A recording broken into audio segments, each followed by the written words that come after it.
യെശയ്യാവ് 60:20 യഹോവ നിനക്ക് നിത്യപ്രകാശം ആയിരിക്കും.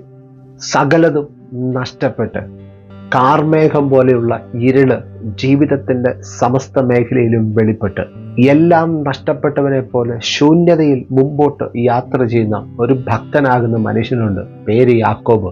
അവനായിരിക്കുന്ന ആ സാഹചര്യത്തിനകത്ത് സ്വർഗം തുറന്ന് അവന് വ്യക്തമായ ദർശനത്തെ പകർന്നു കൊടുത്ത ഒരു നല്ല കർത്താവിൻ്റെ നാമത്തിൽ പറയട്ടെ, ദൈവവേദലേ, നീ ഇന്ന് ഇരുള് മൂടിയതുപോലെ എവിടേക്ക് തിരിഞ്ഞു നോക്കിയാലും ഒരു വഴിയുമില്ലാതെ കഷ്ടപ്പെടുന്ന സാഹചര്യത്തിൽ കർത്തൻ പറയുകയാണ്, ഇരുട്ടത്ത് ടോർച്ചടിക്കുന്നത് പോലെ, ഇരുളിൽ വലിയ വെളിച്ചം ഉദിക്കുന്നത് പോലെ നിന്റെ മുമ്പിൽ നിനക്ക് വഴി കാണിക്കാൻ ആ നല്ല കർത്താവ് നിത്യ വെളിച്ചമായി സത്യപ്രകാശമായി വെളിപ്പെട്ട് വരും.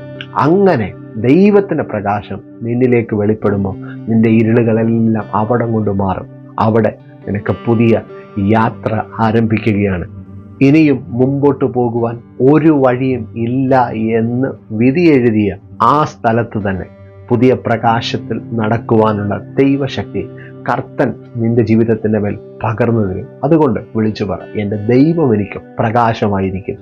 ഞാൻ കൂരിരുളിൻ്റെ താഴ്വരയിൽ കൂടെ നടക്കുമ്പോഴും കർത്താവിനെ തൻ്റെ കരങ്ങളിൽ താങ്ങിക്കൊള്ളും.